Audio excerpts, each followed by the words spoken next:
오늘 말씀의 제목은 버린 돌에서 머릿돌이 됩니다. 버린 돌에서 머릿돌이 됩니다. 제가 좀 전에 말씀드린 것처럼 오늘이 종려주일이 됩니다. 팜 선데이라고 그렇게 말합니다. 우리 함께 본 말씀처럼 예수님이 예루살렘에 올라가실 때에 많은 사람들이 종려나무 가지를 들고 환영했습니다. 그러게 종려주일이라고 합니다. 또 많은 사람들이 예수님의 가시는 길에, 낙이 타고 가시는 길에 겉옷을 벗어서 길에 깔았습니다. 이건 어떤 의미가 되냐면 종려나무 가지와 옷을 깔았다는 것은 예수님이 왕이라는 겁니다. 우리가 당신에게 순종하겠다는 그런 의미가 있습니다. 그리고 그들은 외쳤습니다. 다윗의 자손이요, 다윗의 자손이요, 호산나 호산나 우리를 구하소서, 그렇게 외쳤습니다. 호산나라는 건 우리를 구해달라는 겁니다. 다윗의 자손이라는 것은 예수 당신이 다윗과 같은 왕이라는 겁니다. 지금 로마가 우리를 지배하고 있는데 그 로마의 군대를 물리쳐줘서 우리에게 경제적인 자유, 정치적인 자유, 신앙의 자유를 허락해달라는 그런 의미가 됩니다. 예수는 그들에게 메시아입니다. 그런데 그 메시아는 어떤 메시아냐면 그들의 문제를 해결해주는 메시아로 오는 것으로 그렇게 그들은 이해하고 있습니다. 이것이 바로 종려주일의 시작이 됩니다. 그리고 종려주일 하루가 지났습니다. 그리고 예수님께서 오늘 말씀하시는 것이 됩니다. 오늘 어떤 말씀을 해주시냐면 포도원 비유를 말씀하십니다. 근데 포도원 비유는 그들의 종려나무 가지를 들고 옷을 벗어서 환영했던 그것을 철저하게, 그 기대를 철저하게 무너뜨리는 그런 비유가 됩니다. 예수님께서 종려주일에 뭐라고 말씀하시냐면, 그 포도원 비유로 뭐라고 말씀하시냐면 어떤 사람이 포도원 밭을 잘 만들었다는 겁니다. 그리고 그것을 세를 주고 먼 나라로 떠나갔다고 그렇게 말합니다. 그리고 포도를 거둘 때가 됐습니다. 거둘 때가 되니까 그 싹스를 받아야 됩니다. 세를 받아야 됩니다. 그러기에 그들의 종들을 보냈습니다. 종들을 보냈습니다. 근데 첫 번째 종을 보냈더니 때렸습니다. 두 번째 종은 죽였습니다. 세 번째 종은 돌로 쳐서 죽였습니다. 그럼에도 불구하고 그 포도원 주인은 세를 받으려고 그 농부들을 사랑하니까 계속 종들을 보냈습니다. 계속 그렇게 때린 겁니다. 죽인 겁니다. 쫓아낸 것입니다. 그러자 그 포도원 밭 주인이 생각하다 못해 이번엔 내가 내 아들을 보내겠다. 내 아들은 저 포도밭의 상속자고 주인이니까 저는 죽이지 않겠지 하고 자신의 아들을 보냈습니다. 그런데 성경은 보여줍니다. 그 아들마저 죽였다고 그렇게 말씀하고 있습니다. 이 비유에서 우리가 볼 수 있는 것은 뭐냐면 포도원 주인은 하나님이 되십니다. 그 포도원 주인이 보냈던 종들은 구약 성경에 나오는 선지자와 예언자들이 됩니다. 그리고 그 주인의 아들은 예수 그리스도라는 말씀이 됩니다. 그러면서 성경이 보여주는 게 뭐냐면 그 예수님이 그 포도원의 농부들에게, 유대인들에게, 이스라엘 백성에게 죽임당할 것을 그렇게 보여주십니다. 그러면서 성경 그 마태복음의 후반부에 예수님께서 한 가지 인용하십니다. 어떤 구절을 인용하시면 시편 118편을 인용하십니다. 뭐라고 말씀하시냐면 건축자가 버린 돌이 있는데 그 버린 돌을 주워다가 하나님께서, 여호와께서 모퉁이 돌, 머릿돌로 만드셨다고 말씀합니다. 그러면서 그 농부들에게, 유대인들에게 너희들이 저 돌 위에 떨어져서 죽을 것이라는 겁니다. 떨어져서 다칠 것이라는 겁니다. 거 떨어져서 가루가 될 것이라는 겁니다. 그리고 너희들의 나라가 뺏길 것이라고 그렇게 말씀하십니다. 무서운 말씀입니다. 자, 유대인들은 종려나무 가지를 들고 자신의 문제를 해결해 줄 메시아로 맞아들였습니다. 근데 주님께서 뭐라고 말씀하시냐면 내가 머릿돌이 돼서 너희들이 그 위에 떨어져서 가루가 돼서 죽을 것이라는 겁니다. 심판의 말씀을 하시는 것입니다. 무서운 말씀하시는 겁니다. 그러기에 오늘 성경에 보면 그 말을 들은 유대인들이 놀랐다고 그렇게 말씀하십니다. 그리고 오늘 우리가 시편 118편을 교독했습니다. 시편 118편은 똑같은 내용이 됩니다. 똑같은 내용이 됩니다. 건축자가 버린 돌이 있는데 그 돌을 여호와 하나님께서 모퉁이 돌, 머릿돌로 세우셨다고 말씀합니다. 그러면서 25절에서 29절에 뭘 보여주냐면 너희들이 호산나 호산나 우리를 구원하소서 구원하소서 구원을 외칠 때 구원하겠다고 말씀합니다. 그리고 25절에서 뭐라고 말씀하냐면 내가 너희들을 축복하겠다는 겁니다. 히브리어를 형통하겠다는 겁니다. 그리고 너희들이 나의 복을 받아서 그 복을 다른 사람들에게 나누어 줄 수 있는 그런 사람이 되겠다고 그렇게 말씀하십니다.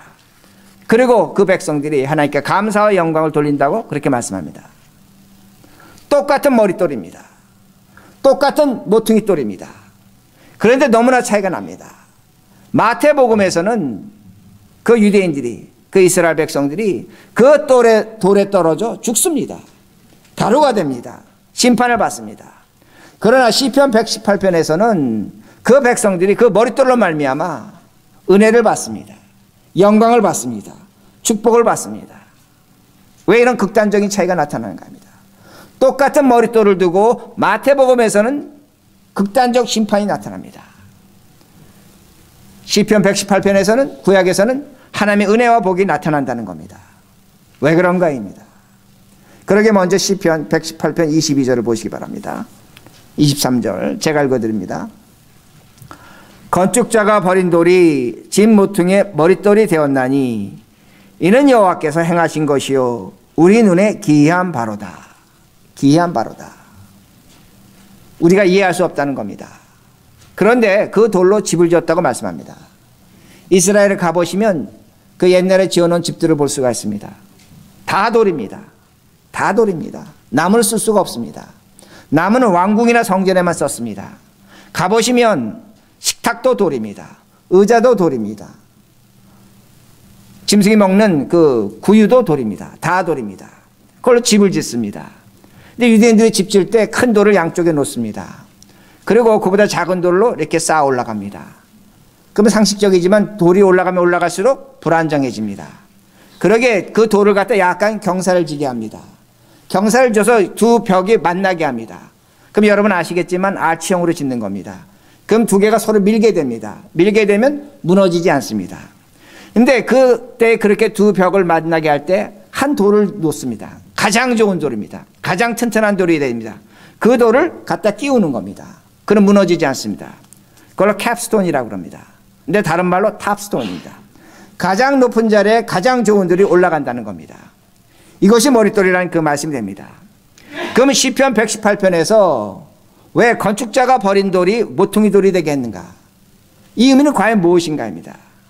시편 118편은 쓰라린 과거가 있는 겁니다. 이스라엘 백성들이 하나님 앞에 우상 숭배했습니다. 우상 숭배하자 하나님께서 그 백성들을 바벨론 포로로 넘기셨습니다. 바벨론 포로로 70년 동안 그들이 살았습니다. 그들의 아내는 그 노예의 주인들의 놀이객감으로 전락했습니다. 남자들은 그 주인들이 죽으라면 죽었습니다. 웃으라면 웃었습니다. 악기를 치라면 악기를 쳤습니다. 비참한 생활을 했다는 그 말씀이 됩니다. 그들은 사람에 의해서 버린 돌이었습니다. 하나님에 의해서 버린 돌이었다는 겁니다. 그런데 하나님께서 그 돌을 다시 주우셨습니다. 70년 후에 다시 주워서 그들을 바벨론 포로에서 해방시키셨습니다. 해방시키시면서 하나님께서 한 가지를 더해 주셨습니다. 어떤 걸 더해 주셨냐면 70년 동안 예루살렘 성전이 철저히 파괴됐었습니다. 제사를 드릴 수가 없었습니다. 그런데 고레스라는 페르시아 왕을 통해서 그 예루살렘 성전을 다시 짓게 했습니다. 그리고 그 이스라엘 백성이 처음으로 성전에 올라가서 70년 만에 제사를 드리면서 찬양하며 부른 시가 시편 118편이라는 겁니다. 얼마나 감동적인가입니다. 70년 동안 예배드리지 못했습니다. 그리고 70년 만에 올라가서 드린 시가 시편 118편이라는 겁니다. 이 말씀은 우리 모두에게 해당됩니다. 우리 모두 죄인이었습니다. 성경 우리를 사탄의 자식이었다고 그렇게 말씀합니다. 그러나 예수 그리스도로 말미암아 우리를 생명과 진리의 하나님의 자녀로 만들어 주셨습니다. 우리 버린 돌이었습니다. 쓸모없는 돌이었습니다. 세상 인정해 주지 않았습니다. 그러나 하나님은 오늘도 우리를 머릿돌로 세우신 겁니다. 머릿돌이 된 겁니다. 그러기에 우리가 찬양 드리며 예배 드릴 수 있는 사람이 됐다는 겁니다. 이것이 우리의 구원의 증거입니다. 제가 수없이 말씀드리지만 우리의 구원의 증거는 예배입니다. 예배를 통해 찬양한다는 그 말씀이 됩니다. 우리 교회에서 아주 오래전에 우리 교회 막 시작하고 이제 인그루드에 이사 갔을 때 그때 그 찬양 집회를 했습니다. 아마 제 생각에 처음이자 마지막이었는데 그때 찬양 집회 오신 분이 윤영주 장로님이셨습니다. 가수였습니다. 아시죠? 누구신지? 근데 그분이 오셔서 이제 그 간증하시면서 자기가 동신교회 출신인데 성가대를 했다고 합니다. 근데 성가대 하면서 항상 자기 등 뒤에서 찌르면서 헌금 꿔달라고 하는 사람이 있었는데 그 사람이 조용남이라는 겁니다. 조용남 가수였다고 합니다. 근데 이제 찬양하고 성가대 하는데 바로 이런 주일입니다. 내가 볼 때 이제 고난주일 시작할 때인데 그 까까머리 학생, 고등학교 3학년짜리 학생 조영남이라는 학생이 나가서 찬송을 했습니다.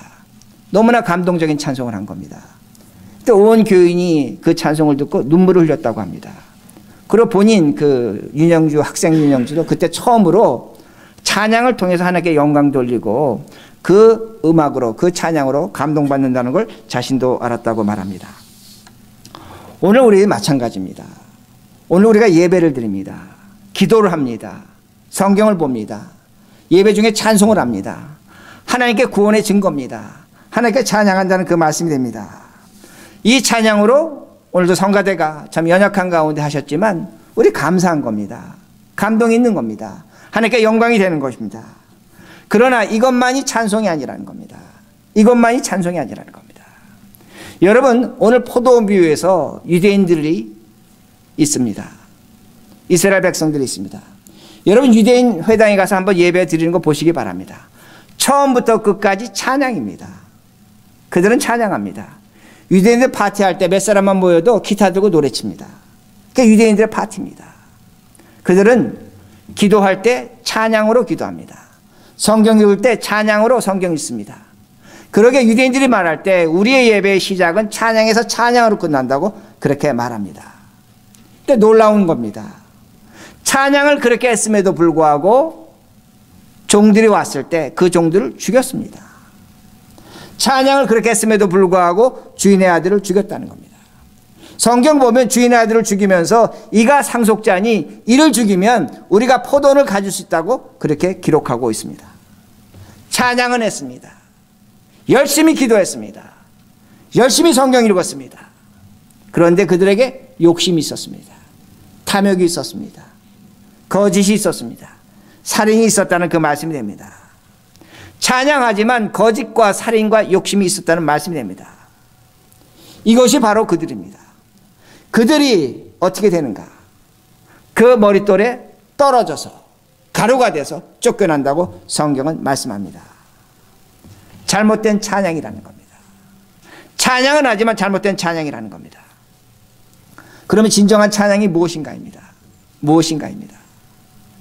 예수님이 십자가 달릴 때 두 명의 강도가 좌우편에 있었습니다. 한 명의 강도가 뭐라고 예수님께 말하냐면 네가 다윗의 아들이면 한번 너 자신을 구원하라는 겁니다. 우리를 구원해 보라는 겁니다. 조롱합니다. 근데 다른 한편에 강도가 있었습니다. 그 강도가 이렇게 말합니다. 당신이 당신의 나라에 임하거든 저를 기억하소서. 저를 기억하소서. 이게 찬양입니다. 찬양은 다른 것이 아닙니다. 내가 오늘 찬양할 수 없는 자리에 있습니다. 내 삶이 부끄럽습니다. 내 삶이 아픈 것이 있습니다. 괴로운 것이 있습니다. 수치스러운 것이 있습니다.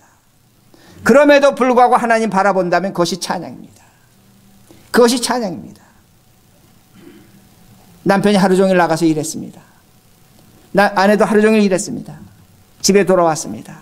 아이들은 부모에게 힘들게 합니다. 짜증납니다. 지칩니다. 남편은 직장일에서 스트레스가 남아있습니다. 무엇 하나 제대로 되는 것 없고 속 시원한 것 하나도 없습니다. 답답합니다. 그럴 때 우리는 이렇게 얘기합니다. 그때 찬송하세요. 찬송하시면서 위로받으세요.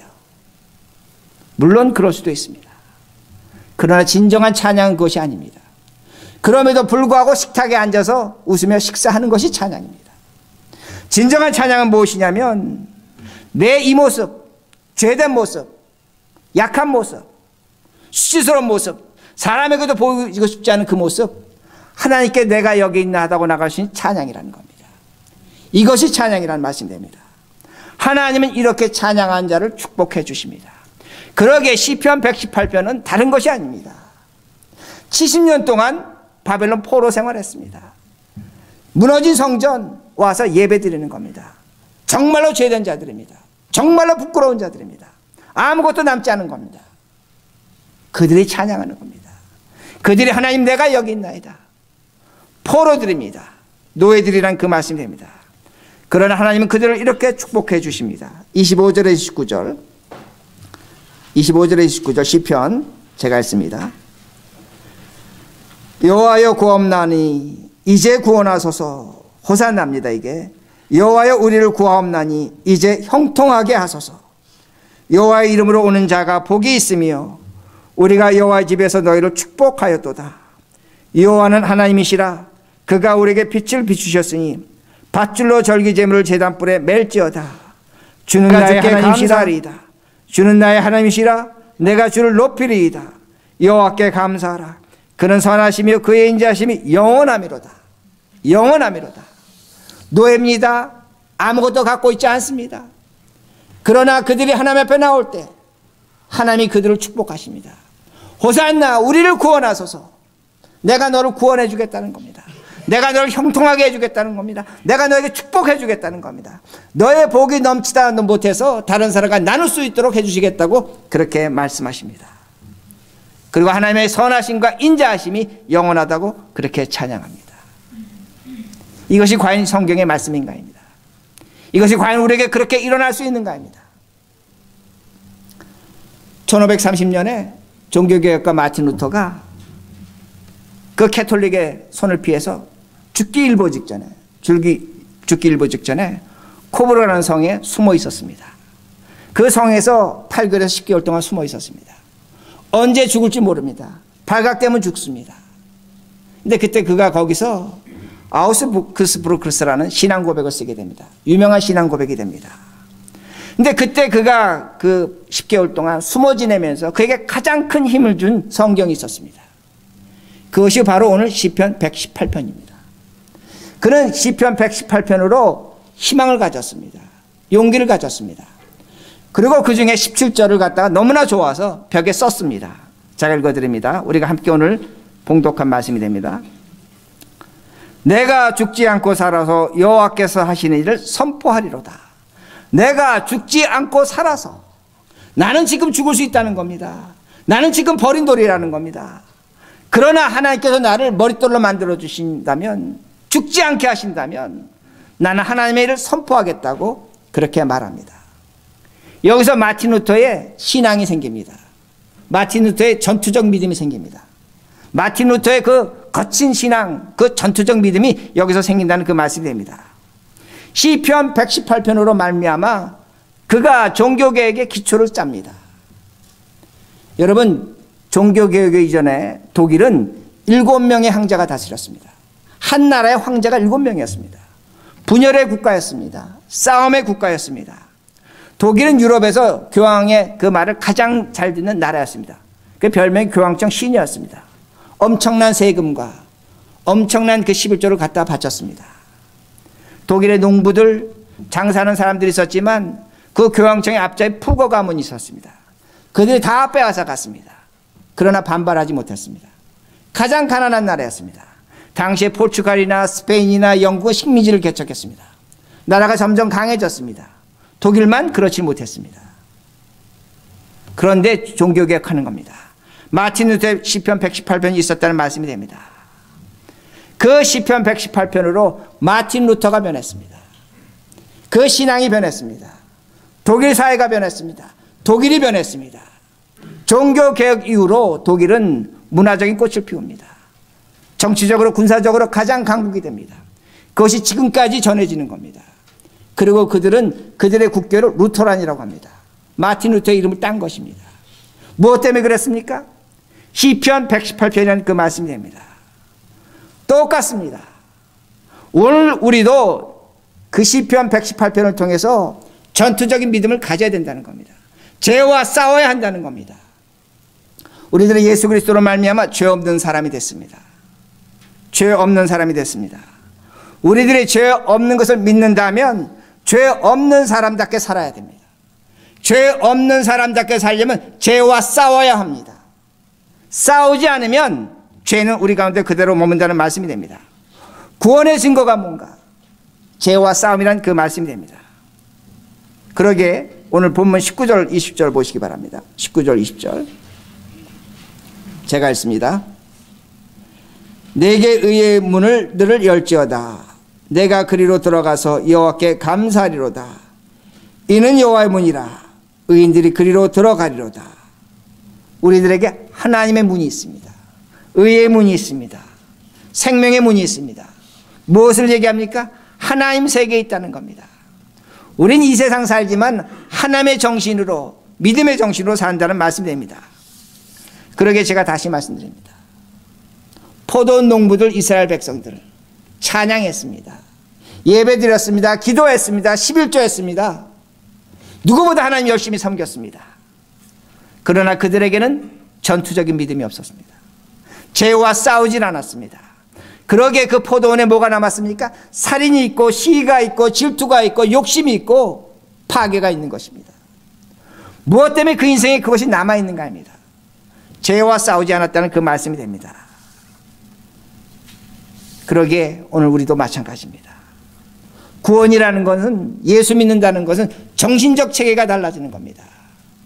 우리가 영성 많이 말합니다. 영성이 무엇입니까? 다른 것이 아닙니다. 내 삶과 내 행동과 내 언어가 달라지는 겁니다. 그리스도의 모습으로 달라지는 것입니다. 그렇게 달라지려면 죄와 싸우셔야 합니다. 죄와 다투셔야 합니다. 죄를 이겨내셔야 합니다. 이것만이 길이라는 겁니다. 우리들의 교회입니다. 머릿돌 교회가 교회입니다. 교회는 무엇입니까? 그리스도가 머리 되신 것입니다. 그리스도가 머리가 되셨기에 그 그리스도가 머리 되신 걸 믿는다면 죄와 싸우셔야 한다는 겁니다. 그러게 어떻게 싸울 것인가? 이제 성경 피겠습니다. 요한계시록 피시기 바랍니다. 요한계시록 2장 피시면 7교회가 나옵니다. 하나님께서 죄와 싸우는 자를 어떻게 축복하시는가?